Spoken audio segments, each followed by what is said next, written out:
The Diamond Rain. Captain Marshall floated alone in the vastness of space, the hum of his spacecraft and red horizon, the only sound in the silence of the Martian orbit. It had been a solo mission from the start, no backup, no second crew, just him. The mission was simple: explore the Martian surface for signs of past water flow and mineral deposits, then return. But nothing in space ever goes as planned. While adjusting the ship's trajectory to enter Mars's atmosphere, alarms blared across the control panel. His sensors had picked up a fast-moving object, and before he could react, the craft was violently jolted. Marshall was thrown against his seat as the ship spun out of control. "Impact imminent," the AI system shrieked. The ship slammed into something massive. Dazed, Marshall regained his bearings, scanning the cameras. What he saw took his breath away. A colossal asteroid, about 1 kilometer wide, loomed before him, and his ship was wedged into its jagged surface. Marshall suited up, exiting the craft to inspect the damage. His ship had collided with the asteroid at just the wrong angle, trapping it firmly in place. The asteroid's surface shimmered oddly, catching the sunlight. He took a closer look, and his heart skipped a beat. Diamonds. The asteroid was riddled with diamonds. "Unbelievable," he muttered to himself. His readings confirmed it. 60% of the asteroid was composed of diamond deposits. Marshall knew that if he could return this asteroid, or at least a fragment of it, back to Earth, it would be a discovery of unimaginable value. But first, he had to survive. For hours, he worked tirelessly to fix the damage to his ship, but the asteroid's gravitational pull and sheer mass kept him trapped. He was stuck. Worse, the ship's life support systems were beginning to fail, and communication with Earth had been cut off by the impact. With time running out, Marshall had an audacious idea. If he could attach his thrusters to the asteroid, perhaps he could drag it toward Mars, using the planet's gravity to slingshot himself free. It was risky, but it was his only shot. Marshall got to work, rigging up the ship's propulsion systems to the asteroid. It took days, and his oxygen supply was dangerously low. Finally, after what felt like an eternity, he activated the thrusters. The asteroid trembled, slowly beginning to shift its trajectory toward Mars. As it approached the Martian atmosphere, the heat from re-entry began to break the asteroid apart. Giant chunks of diamond shattered off, burning up in fiery trails as they hurtled down to the Martian surface. Marshall's ship shook violently as the asteroid began to disintegrate. It was now or never. Marshall scrambled to the escape pod, his fingers trembling as he activated the launch sequence. The pod ejected from the ship just as the asteroid entered the planet's gravitational pull, tugging the remaining fragments of his ship down with it. He watched in awe as the asteroid, now reduced to a glittering fiery rain of diamonds, streaked across the Martian sky. It was beautiful, in a haunting apocalyptic sort of way. Marshall's pod drifted into orbit, free from the asteroid's pull. Exhausted, he lay back in his seat, watching the last of the diamonds burn up in the atmosphere below. He had escaped. Barely. With a deep breath, he opened communications. "Mission Control. This is Captain Marshall. You're not going to believe what just happened." Captain Marshall's escape pod had been drifting through the cold vacuum of space when it was suddenly ensnared in the chaotic dance of a cosmic wormhole storm. He had held on tightly, bracing himself against the turbulent forces that twisted and turned his vessel, disorienting him until all sense of direction was lost. After what felt like an eternity, the storm spat him out, and the pod crash-landed with a heavy thud on the surface of an alien planet. As the dust settled, Marshall cautiously opened the hatch. The scene before him was surreal. Towering trees with thick trunks reached high into the sky, their leaves shimmering in a golden hue under a warm sun. But it wasn't the trees that captured his attention, it was the inhabitants of this strange world. Standing before him were giants, kind-hearted beings that stood at least 20 meters tall, with gentle faces and curious eyes. Their skin was a soft shade of blue, and they wore simple tunics made from woven plant fibers. Although they were intimidating in size, there was an unmistakable warmth in their demeanor. They approached with cautious smiles, clearly intrigued by the small human who had landed in their midst. "Welcome, traveler," one of the giants boomed, his voice echoing like rolling thunder.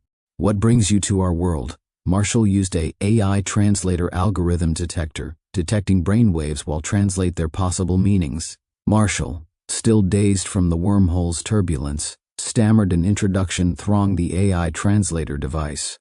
"I'm Captain Marshall, and I don't know how I got here. My escape pod was caught in a storm, and now I'm on this planet." The giant nodded sympathetically. "Ah, a traveler from the stars. Fear not, you are safe here. We are the Eldari, and our village is just beyond the valley." As they guided him to their village, Marshall marveled at the lush landscape. Fields of vibrant crops stretched as far as the eye could see, tended by smaller creatures resembling giant chickens. They clucked and strutted about, their feathers bright and colorful, and they seemed well cared for by the giants. The sight of these massive poultry gave Marshall a sense of relief. It was food he could recognize, and he felt reassured he would not go hungry. In the village, the Eldari welcomed him with open arms. They shared their meals, which included roasted giant chicken and an array of vegetables that tasted both familiar and exotic. The giants explained that their society, though technologically primitive by Earth standards, was rich in culture and community. They had developed a simple yet effective system of agriculture and were deeply connected to the land. "Your presence here is a gift," said another giant named Farlan, his eyes twinkling with curiosity. "We have not seen visitors from the stars in many moons. Perhaps you can help us with your knowledge of technology?" Marshall felt a sense of purpose ignite within him. Despite being lost in an unfamiliar universe, he had the opportunity to share his skills and experiences with these gentle giants. He spent his days teaching them about various technologies, from simple engineering principles to advanced farming techniques that could help them improve their agricultural yield. In return, they taught him about their customs, songs, and the history of their people, which had been passed down through generations, not to mention the great feasts with giant chickens, giant fishes, giant lobsters, and fruit wines each day. As weeks turned into months, Marshall adapted to his new life. The Eldari embraced him as one of their own, and he found joy in their community. Their kindness and open-heartedness helped heal the loneliness he had felt since his escape pod journey began. However, beneath the surface of this idyllic existence, Marshall was still aware of his circumstances. He knew he needed to find a way to return home, but every time he considered leaving, the thought of abandoning his new friends filled him with guilt. Then one day, while working with the Eldari in their fields, he stumbled upon something remarkable. While digging into the soil, he uncovered an unusual artifact, a shimmering stone that pulsed with energy. When he picked it up, the stone hummed softly, resonating with the strange energies of the planet. Farlan approached, eyes wide with excitement. "That is the heartstone of our ancestors. It is said to hold the power of the cosmos. Perhaps it can help you find your way back to the stars." Intrigued, Marshall studied the heartstone, realizing that it could potentially bridge the gap between his two worlds. With the knowledge he had gained from both his experiences in space and his time with the Eldari, he began to experiment with the stone, working alongside the giants to unlock its secrets. As the days passed, Marshall felt the pull of his old life and the desire to forge a new path with the Eldari. He realized that the true power of the Heartstone was not just in its ability to transport him back to Earth, but in the connection it symbolized, a bond between two worlds and the potential for collaboration across the cosmos. Determined, Marshall continued his research, feeling hopeful that he could find a way home while also strengthening the relationship between himself and the Eldari. He had stumbled upon a new life among the giants, but the call of adventure was never far from his heart. In this strange, beautiful world, he found purpose, friendship, and the possibility of a journey that transcended the stars, etc. As Captain Marshall delved deeper into the mysteries of the Heartstone, he realized that its true potential extended beyond mere transportation. It was a key to unlocking advanced technology that could protect the Eldari from the looming threat of the Argrami. The giant predators, twice the size of the Eldari, were notorious for their ferocity and had been a source of fear for centuries. The Eldari had managed to fend them off in the past, but with the tides set to change every 80 to 100 years, the time for action was drawing near. Marshall's heart sank as he learned more about the Argrami. They were not only larger and stronger, but they also possessed a degree of technological advancement that made them formidable foes. Although separated by a vast sea spanning 100,000 kilometers, the tides could allow the Argrami to cross over and wreak havoc on the Eldari population, putting their peaceful way of life at grave risk. As the Eldari prepared for a farewell feast in honor of Marshall, the atmosphere was filled with both celebration and a palpable sense of dread. They honored him for the knowledge he had shared, but he felt a heavy weight on his shoulders, knowing that danger loomed just beyond the horizon. During the feast, Farland raised his cup, his voice booming with emotion. "To Captain Marshall, our friend from the stars, you have shown us a path of knowledge and friendship. May the Heartstone guide your journey." Marshall raised his cup in return, but his thoughts were consumed by the impending threat. "Thank you, my friends, but we may need to work together one last time. I've learned of the Argrami and their plans. They are coming for the Heartstone, and for you." The Eldari fell silent, their faces reflecting a mix of fear and determination. "What can we do?" one of them asked. "Our ways are peaceful. We do not wish to take lives." Marshall took a deep breath, understanding the cultural significance of their beliefs. "I respect your ways, but we may need to adapt them. The Argrami are predators, and if we do not act, they will slaughter your people. We need to develop defenses." With the Heartstone's power at his disposal, Marshall proposed a radical plan. He would use the advanced AI technology from his escape pod to help them create early versions of guided missiles and cannons. While it was against Eldari culture to harm other beings, Marshall suggested using these weapons purely for defense, to protect their community and the Heartstone. By working together, he explained, we can create a system that helps you defend your home without going on the offensive. The goal is not to slaughter, but to deter. After much discussion, the Eldari agreed, recognizing that their survival depended on finding a balance between their beliefs and the harsh realities of their situation. With the Heartstone acting as a catalyst for power, Marshall and the Eldari set to work, utilizing the giant creatures and their natural resources to build rudimentary weaponry. As they toiled, Marshall felt a sense of purpose and unity. The Eldari, while hesitant, began to embrace the concept of defense. They shared their knowledge of the land, using its resources to create mechanisms that would help protect them. With each passing day, they constructed simple yet effective devices, integrating them into the landscape in a way that blended with their surroundings. The day finally arrived when the first prototypes were ready.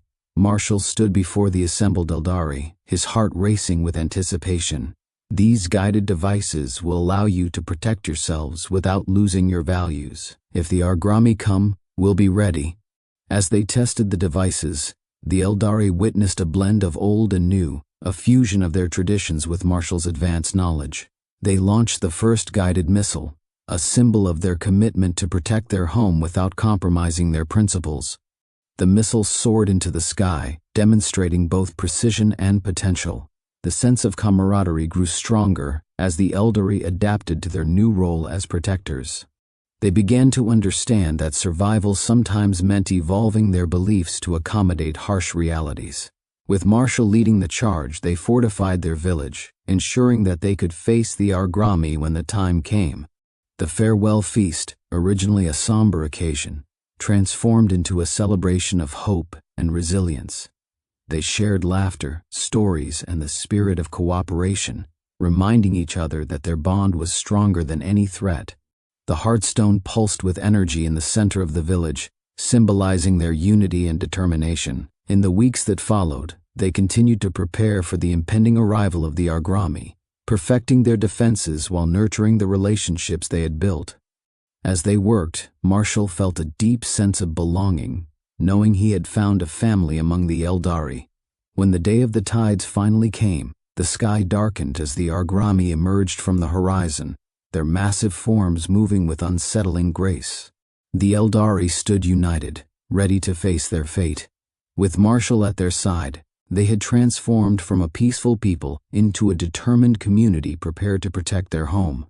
As the first wave of Argrami approached, the Eldari activated their defenses, launching the guided devices with precision. The resulting explosions lit up the sky, sending a message to the giants they would not go down without a fight. The battle that ensued was a fierce clash of wills and cultures, a confrontation that would determine the fate of the Eldari and their new ally from the stars.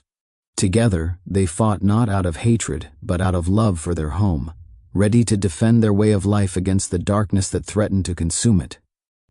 As the looming threat of the Argrami unfolded, the Eldari implemented their newfound tactics with a mixture of hope and anxiety. Under Captain Marshall's guidance, they began launching their missiles and cannons skyward, not with the intent to harm, but to intimidate. The sheer force of the explosions created a stunning spectacle, reverberating through the skies and shaking the ground beneath them. However, the initial barrage had little effect on the colossal Argrami ships, which continued their slow, menacing approach across the vast sea. Just as despair began to creep into the hearts of the Eldari, a stroke of fate altered the course of the battle. During a particularly intense volley, one of the missiles veered off course and struck an Argrami warship directly. The explosion sent shockwaves through the air, igniting a fire that quickly consumed the vessel. Panic ensued aboard the ship as chaos erupted. High-ranking generals and soldiers scrambled to escape the burning craft, launching lifeboats into the turbulent waters. Among them was a particularly arrogant Argrami general, who had dismissed the Eldari as mere folklore. He barely made it to safety, narrowly escaping the inferno that engulfed his ship. As the remaining ships witnessed the devastation, an aura of fear spread among them. Sensing their vulnerability and realizing the Eldari were not to be underestimated, the Argrami fleet began to withdraw. The once invincible invading army retreated, their ships turning back towards the horizon, leaving the Eldari victorious. The news of their unexpected triumph spread like wildfire through the village. The Eldari, previously anxious about the impending confrontation, now celebrated with unrestrained joy.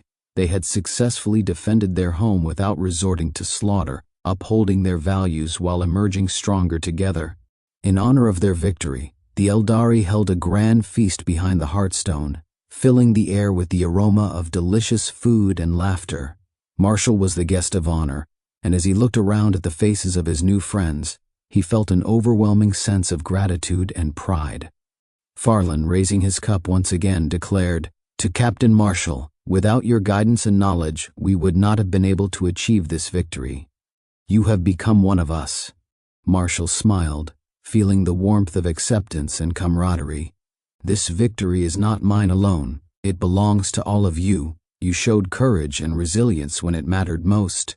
The celebration continued long into the night, filled with songs and stories that recounted their harrowing experience. The Eldari spoke of their bravery and the cleverness they displayed in their defense, weaving Marshall into their legends. As the night sky sparkled above, Marshall realized he had found not just a home among the Eldari, but a family united by shared struggles and triumphs. As the feast began to wind down, Marshall felt a bittersweet pang in his heart. He knew that his journey was far from over, and soon he would have to continue exploring the cosmos. Yet, he also understood that the bonds he had forged with the Eldari would forever remain etched in his soul. When the time came for him to leave, he would do so with a renewed spirit and a deeper understanding of the meaning of community, courage, and compassion. The Hearthstone, a symbol of their unity, would always remind him of the beautiful beings he had met on this distant planet, a place where giants lived, and where a man from the stars found his true calling, etc. Captain Marshall awoke with a jolt, the familiar warmth of the Hearthstone fading into an eerie golden light that illuminated a vast chamber. Confused and disoriented, he blinked rapidly, taking in the sight of towering stone walls adorned with intricate hieroglyphics. His heart raced as he pieced together what had happened. He had activated the Hearthstone, which harnessed galactic energy in ways neither he nor his AI fully understood. As the realization washed over him, he felt the violent crash of his escape pod. tumbling through time and space until it finally came to rest within the massive stone structure. The air was thick with the scent of incense, and in the distance he could hear the rhythmic sound of drums echoing through the chamber. Before he could fully orient himself, a group of imposing figures approached. Clad in flowing linen robes, their faces obscured by elaborate snake masks, the Imperial guards loomed over him, their gazes piercing. He instinctively tensed, knowing he had to think quickly. The last thing he wanted was to be captured by these ancient guards, who likely served a pharaoh with little regard for an outsider. Feigning unconsciousness, Martial listened intently as the guards debated amongst themselves in a tongue he couldn't understand. He needed a plan to escape and return to his pod, which contained the weapons and technology that could help him survive in this unfamiliar time and place. As they grabbed him by the arms, preparing to drag him away, Martial took a deep breath, summoning every ounce of confidence. He turned on his portable AI translator device, which was briefly turned off due to the shocks of the crash. "Wait," he called out, his voice echoing in the chamber, startling the guards. "I come in peace. I have knowledge that can benefit your kingdom." The guards paused, exchanging glances, intrigued by his boldness. One stepped forward, raising an eyebrow. "What knowledge do you speak of, stranger?" Martial seized the moment. "I possess the secrets of the stars. With my help, you could harness energies far beyond your understanding, weapons that could secure your dominion over all of Egypt." A murmur of excitement rippled through the guards, and he could see their curiosity piqued. He had to keep them interested. "But first, I must return to my vessel," he continued, gesturing vaguely in the direction of where his pod lay hidden beneath the pyramid. "I need materials to demonstrate my power. Bring me to it, and you shall witness the wonders of the universe." After a moment of hesitation, the lead guard nodded, signaling for the others to follow him. They dragged Martial to his feet and marched him through the twisting corridors of the pyramid, passing murals of gods and battles, their vibrant colors telling stories of a civilization steeped in tradition and power. As they reached the inner sanctum where his pod had come to rest, Martial felt a rush of relief. The sight of his vessel, though partially buried, brought a glimmer of hope. He could feel the latent energy within it, and it was just a matter of time before the Heartstone powered up once more, giving him a chance to escape this ancient world. The guards stood outside, their faces hidden behind their masks, eyeing him with suspicion as he approached the pod. "What are you doing?" one of them demanded. Martial raised his hands, feigning innocence. "I need to prepare the demonstration," he lied smoothly, knowing he needed more time to access the weapons and technology within. "You must trust me. The future of your empire depends on it." The guards exchanged uncertain glances, and just as Martial hoped, they stepped aside to allow him access. He hurriedly entered the pod, locking the door behind him, a rush of adrenaline surging through his veins. Inside, he activated the AI, who buzzed to life. "Captain Martial, it seems like we are in ancient Egypt." The AI talked, its voice calm yet concerned. "Yes, ancient Egypt, an alternate timeline," he replied, his fingers flying over the controls as he quickly assessed the situation. "We need to extract enough energy from the Heartstone to power up our systems in 10 years. Until then, we must blend in and gather intelligence." "Understood." "Activating cloaking and defensive systems," the AI responded. Martial took a deep breath, reflecting on the next steps. He would need to navigate the treacherous waters of ancient politics while biding his time.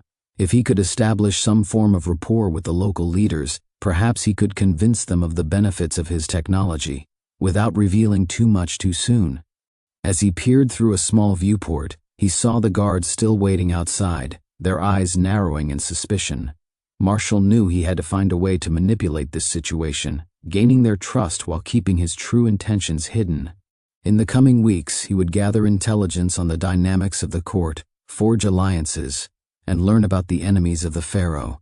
His goal was to ensure that when the Heartstone reached its full power in 10 years, he would be ready to escape to the timeline where he belonged, armed with the knowledge and technology that could change everything. not just for himself, but for the ancient world that had become his unexpected sanctuary. As the days turned into months, Martial began weaving his way into the fabric of Egyptian society, charming those around him with tales of distant lands and forgotten lore. He would ensure that, when the time came, he would not just be a visitor in this ancient land, but a powerful figure capable of reshaping history itself, etc.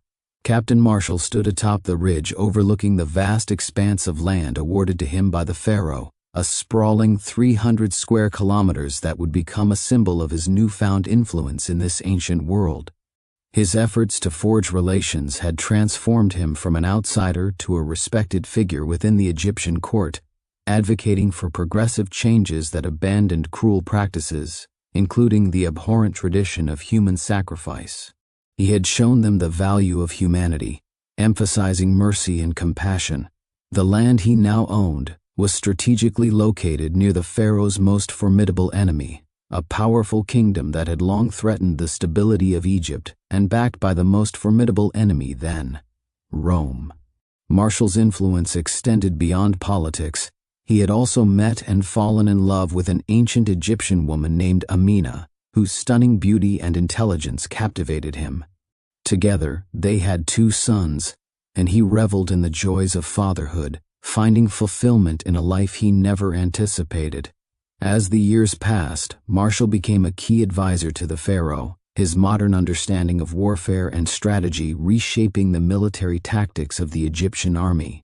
Just as he was perfecting the calibration of the Heartstone, news reached him that the pharaoh's enemies were plotting a surprise attack, backed by Rome's weaponries and advisors. Martial knew he had to act quickly. This was, maybe when Cleopatra was only 5 years old, the attractive princess still slept in her luxury cradle in a huge posh royal room. Utilizing the resources available to him, he began constructing makeshift drones from ancient materials and repurposed technology.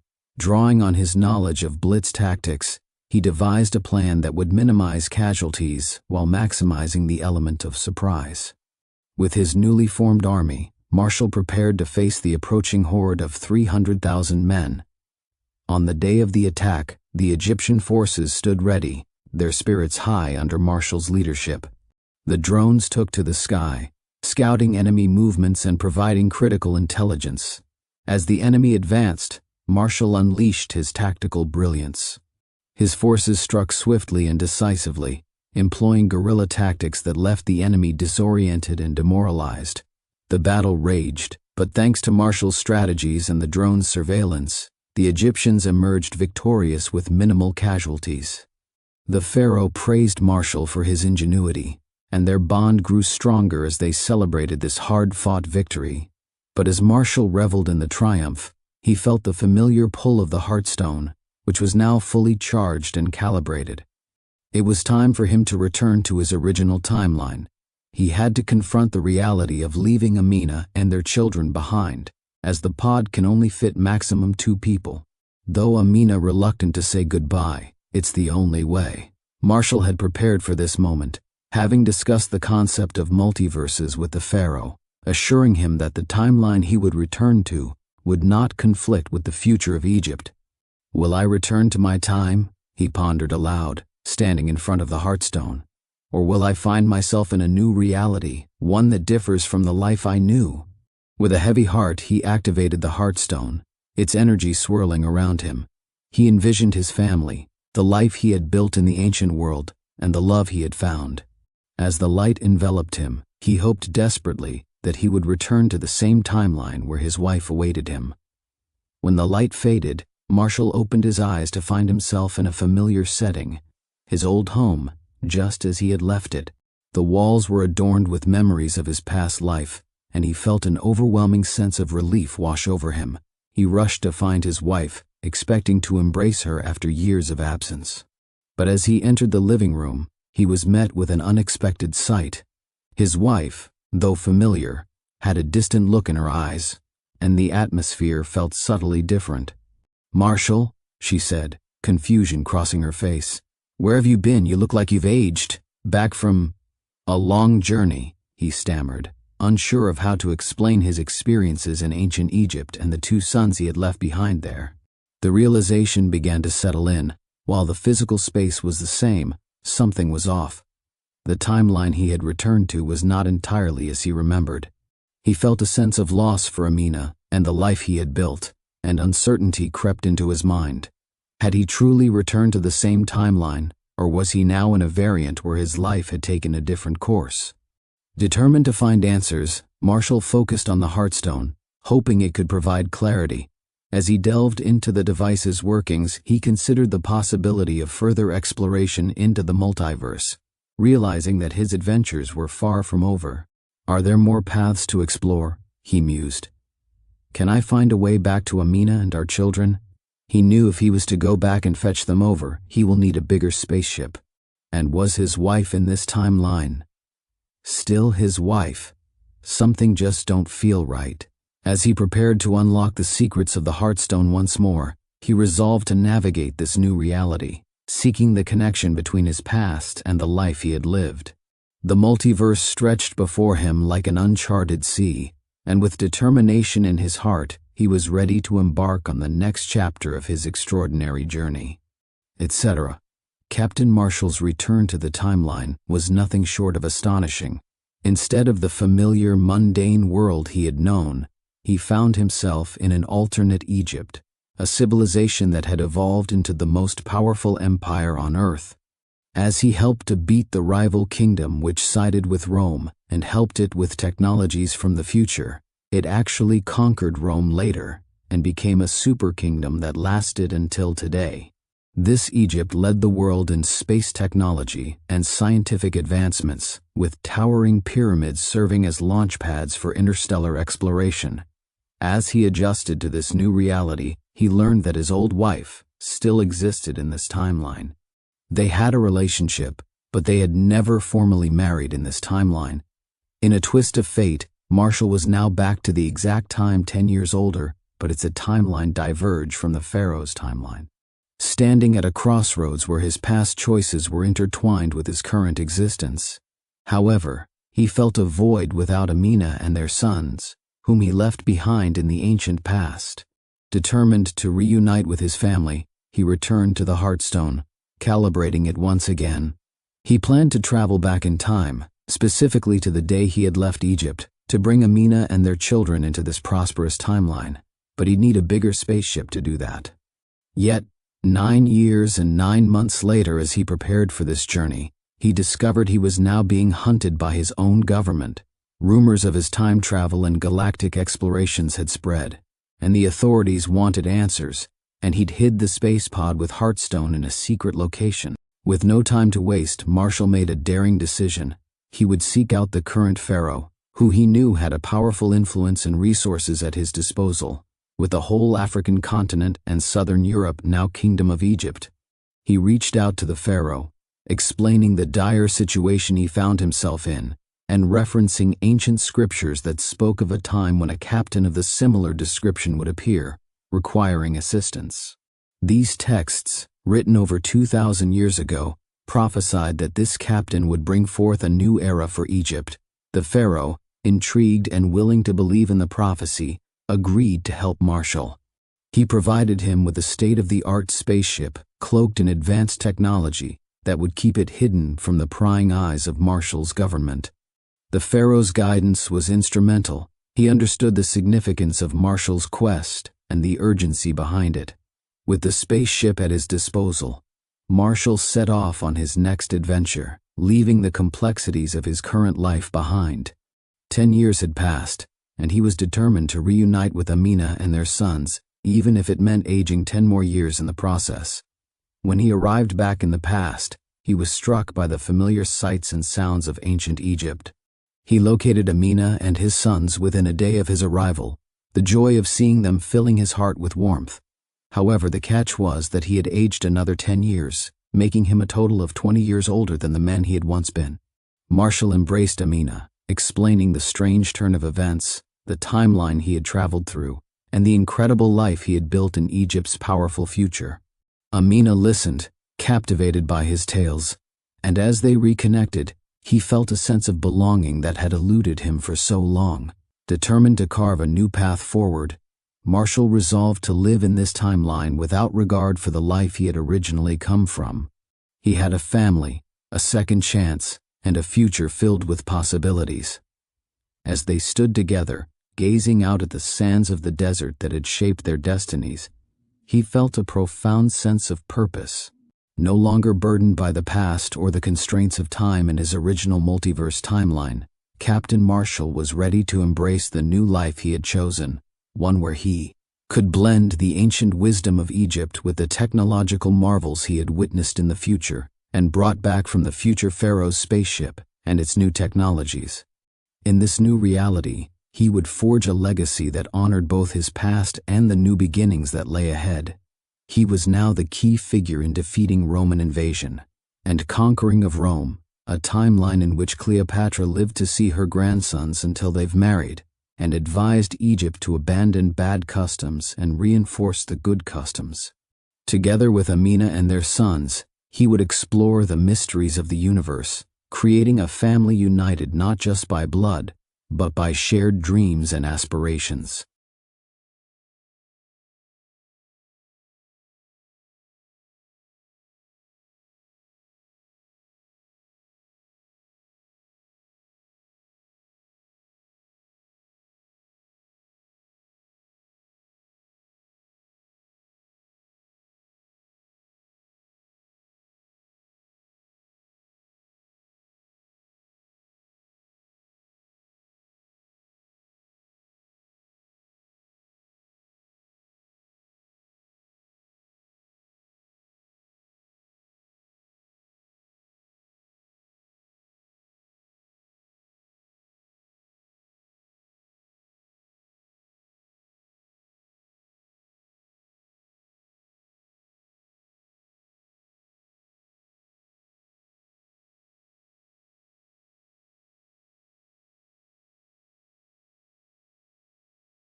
The Diamond Rain.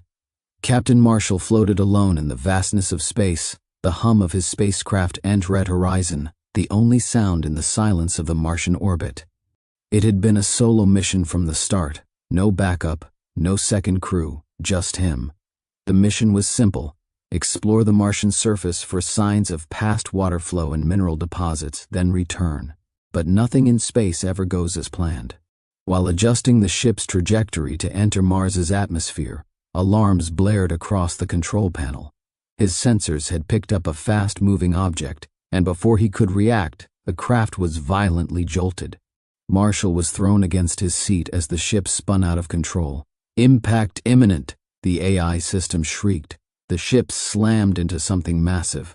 Dazed, Marshall regained his bearings, scanning the cameras. What he saw took his breath away. A colossal asteroid, about 1 kilometer wide, loomed before him, and his ship was wedged into its jagged surface. Marshall suited up, exiting the craft to inspect the damage.